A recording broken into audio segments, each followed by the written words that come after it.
Ketika Abram berumur 99 tahun, maka Tuhan menampakkan diri kepada Abram dan berfirman kepadanya, Akulah Allah yang Maha Kuasa. Hiduplah di hadapanku dengan tidak bercela. Aku akan mengadakan perjanjian antara aku dan engkau, dan aku akan membuat engkau sangat banyak. Lalu sujudlah Abram, dan Allah berfirman kepadanya, Dari pihakku, inilah perjanjianku dengan engkau. Engkau akan menjadi bapa sejumlah besar bangsa. Karena itu, namamu bukan lagi Abram, melainkan Abraham. Karena engkau telah kutetapkan menjadi bapa sejumlah besar bangsa. Aku akan membuat engkau beranak cucu sangat banyak. Engkau akan kubuat menjadi bangsa-bangsa, dan daripadamu akan berasal raja-raja. Aku akan mengadakan perjanjian antara aku dan engkau, serta keturunanmu turun-temurun, menjadi perjanjian yang kekal, supaya aku menjadi Allahmu dan Allah keturunanmu. Kepadamu dan kepada keturunanmu akan kuberikan negeri yang kau diami sebagai orang asing, yakni seluruh tanah Kanaan akan kuberikan menjadi milikmu untuk selama-lamanya.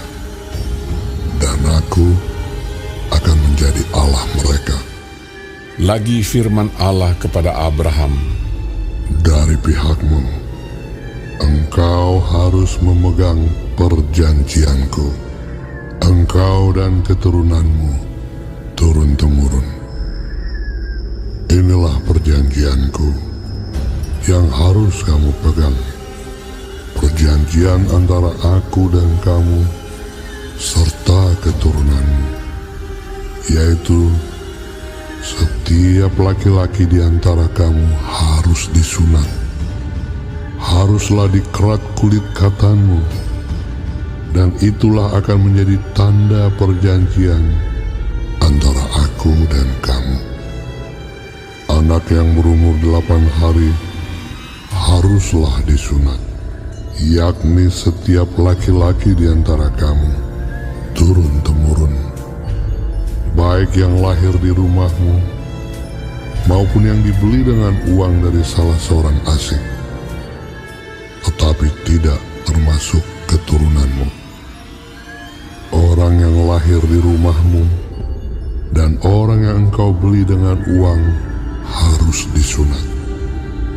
Maka dalam dagingmu lah perjanjianku itu menjadi perjanjian yang kekal. Dan orang yang tidak disunat, yakni laki-laki yang tidak dikerat kulit katannya, maka orang itu harus dilenyapkan dari antara orang-orang sebangsanya. Dia telah mengingkari perjanjianku. Selanjutnya Allah berfirman kepada Abraham, Tentang istrimu Sarai, janganlah engkau menyebut dia lagi Sarai, tetapi Sarah, itulah namanya. Aku akan memberkatinya, dan daripadanya juga aku akan memberikan kepadamu seorang anak laki-laki. Bahkan aku akan memberkatinya, sehingga ia menjadi ibu bangsa-bangsa. Raja-raja bangsa-bangsa akan lahir daripadanya. Lalu tertunduklah Abraham dan tertawa serta berkata dalam hatinya, Mungkinkah bagi seorang yang berumur 100 tahun dilahirkan seorang anak? Dan mungkinkah Sarah yang telah berumur 90 tahun itu melahirkan seorang anak? Dan Abraham berkata kepada Allah, Sekiranya Ismail diperkenankan hidup di hadapan-Mu. tetapi Allah berfirman, Tidak, melainkan istrimu Sarah lah yang akan melahirkan anak laki-laki bagimu. engkau akan menamai dia Ishak. Dan aku akan mengadakan perjanjianku dengan dia, menjadi perjanjian yang kekal untuk keturunannya. Tentang Ismail, aku telah mendengarkan permintaanmu. Ia akan kuberkati, kubuat beranak cucu dan sangat banyak. Ia akan memperanakkan 12 raja, dan aku akan membuatnya menjadi bangsa yang besar. Tetapi perjanjianku akan kuadakan dengan Ishak, yang akan dilahirkan Sarah bagimu tahun yang akan datang pada waktu seperti ini juga. Setelah selesai berfirman kepada Abraham, naiklah Allah meninggalkan Abraham. Setelah itu Abraham memanggil Ismail, anaknya, dan semua orang yang lahir di rumahnya, juga semua orang yang dibelinya dengan uang, yakni setiap laki-laki dari isi rumahnya. Lalu ia mengerat kulit katan mereka pada hari itu juga, seperti yang telah difirmankan Allah kepadanya.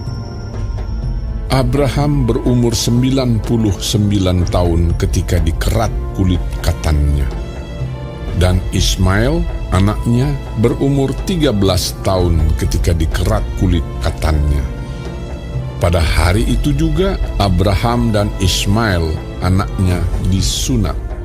Dan semua orang dari isi rumah Abraham, baik yang lahir di rumahnya maupun yang dibeli dengan uang dari orang asing, disunat bersama-sama dengan dia. Shalom saudara-saudaraku yang dikasihi Tuhan Yesus. Puji Tuhan, haleluya. Hari ini kita masih bisa hidup dan mempelajari firman Tuhan dari kitab Kejadian pasal 17. Tuhan Yesus memberkati. Di ayat 1 dikatakan bahwa umur Abram sudah 99 tahun. Dia sudah sangat tua. Demikian juga Sarah sudah tua. Secara normal pasti tidak mampu melahirkan anak lagi. Sudah 13 tahun setelah kelahiran Ismail dan 24 tahun setelah janji Allah yang pertama, waktu Tuhan menampakkan diri kepada Abraham dengan suatu berita dan suatu tuntunan. Allah menyatakan diri sebagai Allah yang Maha Kuasa. Dalam bahasa Ibrani, El Shaddai. Artinya Tuhan dapat melakukan segala sesuatu. Tidak ada yang mustahil bagi dia. Ia dapat menggenapi semua janjinya. Secara alami mungkin, kelihatan tidak mungkin, tetapi tidak ada yang mustahil bagi Allah. Demikianlah anak Abram yang dijanjikan itu akan lahir ke dunia oleh suatu mujizat. Puji Tuhan. Tuhan menuntut bahwa Abraham harus berjalan di hadapannya dengan tidak bercela. Artinya dengan sepenuh hati mengabdi, melaksanakan kehendak Allah. Jadi saudara, diperlukan usaha sungguh-sungguh untuk hidup menyenangkan hati Tuhan. Iman Abram harus disertai ketaatan terhadap maksud-maksud abadi Tuhan. Jadi semua janji dan mujizat Tuhan hanya akan terjadi ketika umat Tuhan hidup sungguh-sungguh taat dan hati mereka fokus hanya kepada Tuhan. Di ayat 2 dikatakan Tuhan mengadakan perjanjian. Tuhan sudah pernah mengadakan perjanjian dengan Abram untuk memberi padanya negeri perjanjian. Lihat di pasal 15 yang sudah kita lalui. Kini Tuhan memperbarui janji tersebut dengan menyatakan bahwa dari keturunan Abram akan muncul banyak bangsa dan raja. Bahwa Tuhan akan menjadi Allah atas keturunannya. Dan bahwa Sarai istrinya akan melahirkan seorang putra dan menjadi ibu dari banyak bangsa dan raja. Abram dan keturunannya akan melihat dan menikmati penggenapan perjanjian itu ketika mereka sungguh-sungguh mengikat diri kepada Tuhan dan melakukan kewajiban perjanjian dengan setia. Lihatlah di ayat 5, nama Abram yang berarti Bapa yang mulia diganti menjadi Abraham yang berarti Bapa banyak orang. Ayat 7 mengenai aku menjadi Allahmu. Hakikat perjanjian Abraham ialah Tuhan memberikan dirinya kepada Abraham dan keturunannya. Berarti Tuhan tanpa pamrih mengikat diri kepada umatnya yang setia untuk menjadikan Allah sebagai satu-satunya yang mereka puja, yang mereka sembah dan taati. Jika hal itu terjadi, maka Tuhan memberikan kasih karunia, pengampunan, perlindungan, bimbingan, kebaikan-kebaikan, pertolongan dan berkat-berkat kepada orang-orang yang sungguh-sungguh mengasihi Tuhan. Di dalam Galatia 3 ayat 14 dicatat, Yesus Kristus telah membuat ini supaya di dalam Dia, yaitu di dalam Yesus Kristus, berkat Abraham sampai kepada bangsa-bangsa lain, sehingga oleh iman kita menerima roh yang telah dijanjikan itu. Jadi saudara-saudaraku yang kasih, semua orang Kristen yang sungguh-sungguh percaya dan mengasihi Tuhan mewarisi janji yang sama melalui iman kepada Kristus. Puji Tuhan. Di ayat 8 dicatat mengenai milikku untuk selama-lamanya. Tanah Kanaan dijanjikan Tuhan kepada Abraham dan keturunan lahirianya. Perjanjian itu bersifat abadi dari sudut pandang Tuhan dan hanya dapat dibatalkan oleh keturunan Abraham jika mereka tidak menaati Tuhan. Ayat 11, dikerat kulit katanmu. Sunat adalah tanda atau meterai dari perjanjian Allah dengan Abraham dan keturunannya, bahwa mereka telah menerima perjanjian Allah. Allah menjadi Tuhan mereka dan mereka menjadi umatnya Tuhan.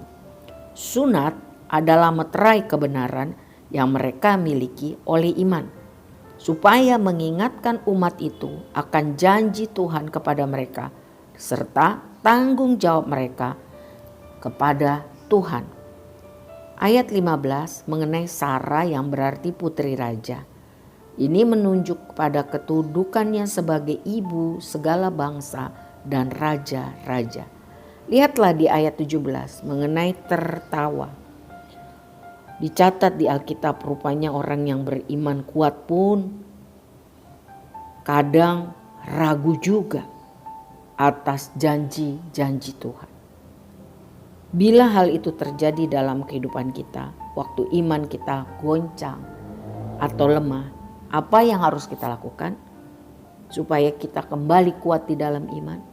Mari berseru, berdoa sungguh-sungguh kepada Tuhan untuk memperbaharui iman kita. Kiranya Tuhan menolong kita supaya kita bisa mengerti firman Tuhan ini dan melakukan dalam hidup kita sehari-hari. Amin.